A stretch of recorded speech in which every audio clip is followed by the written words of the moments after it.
Hey guys, so in our vlog 2 that we just done, we sort of just spoke about the new racking system that we've put together. We had a couple of people message us and just ask just to sort of do a little bit more on an in-depth video on just exactly how it's made, how we heat it, all that kind of stuff. Being that we're now located in Townsville, not Sydney anymore, as you can see from my red glow, that's not because I'm a ranger, that is because I get burned in about 5 minutes of sunlight, funny enough. So these are, we buy them from a hardware store here in Australia, or for everybody else who is in Australia, we get them from Bunnings. They're about $179 from memory, so they're not too expensive depending on which way you look at it.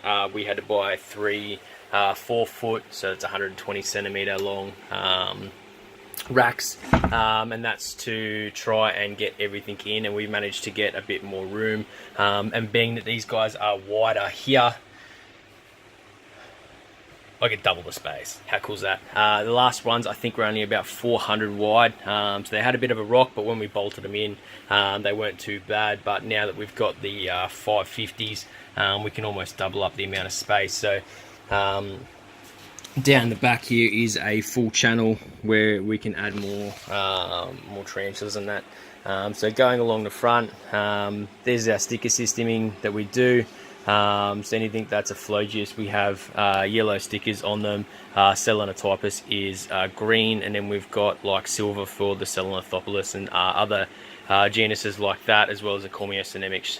Tropics, they're another colour as well. So being that we're in Townsville, we don't actually need to heat them. I prefer now to actually have the racking with the open shelving, just because it seems to have a bit more flow, and I find that the air conditioner can get right through it, and it actually cools down the tarantulas more, whereas with the previous system it had like a MDF style board, which stopped a lot of the airflow coming through the rack.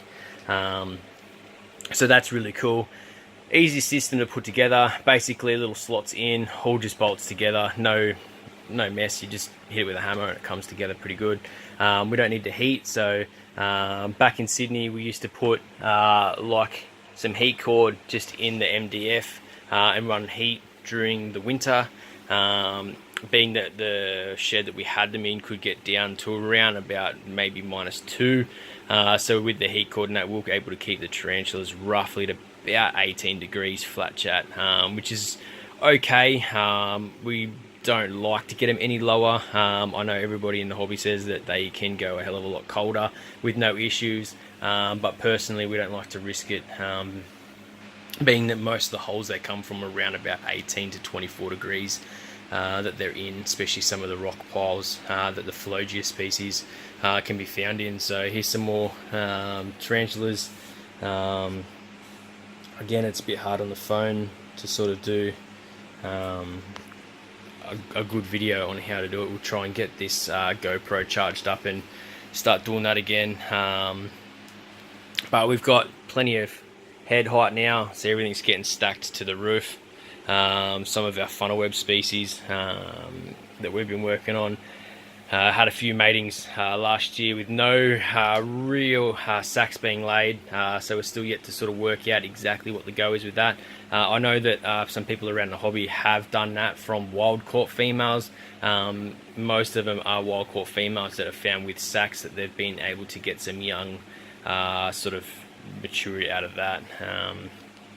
No one really, to my knowledge, has actually done any decent matings and found an exact way to do that, although some claim it. I don't know. I'm not the judge. You guys can figure that out for yourselves. Just no one can give me any decent information on that, so we'll see how we go. Some of the males in and around here, so we keep them in a bit of a smaller tub. It's easy to get a Chinese container into them, flick them into that, and then we can get them off into the females' tubs pretty easy. Whereas if they're in a bigger tub, we find that they can burrow and can be quite a hassle to get out. Whereas with these ones, slightly smaller substrate, we only do about maybe 1.5 to 2 inches for them. so they don't really burrow all that much. It can be stressful for some of the females, so you do need to have quite a bit of substrate there, but we find with the males 1 to 2 is not too bad because they tend to not want to burrow when they're mature. They tend to want to roam looking for females, so we'll see how we go there. But yeah, so that's the system with the shelving. Goes all the way along the wall there. I don't know how many's there. I'll have to do a check, but when you start putting numbers on things like that, people can start tracking it, and then you start getting in trouble for buying new stuff or whatever. So we try to keep that quiet from the wife. But otherwise, that's it, guys.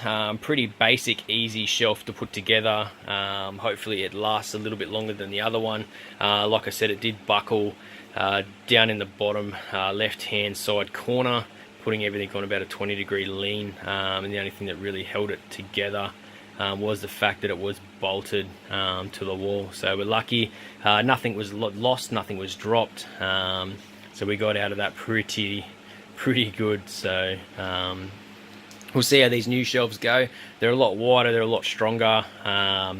So fingers crossed we can get a bit more life out of them. And if they work well, we might buy an extra couple and start setting more up. We just got to find a space. So, but yeah, thanks guys for watching. Hit the like button. Let me know if you got any thoughts on the racking system itself. Always open to suggestions on improvements.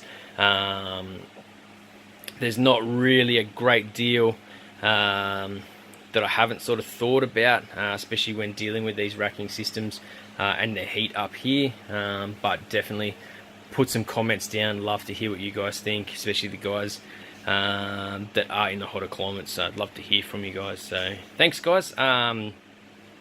Chat soon.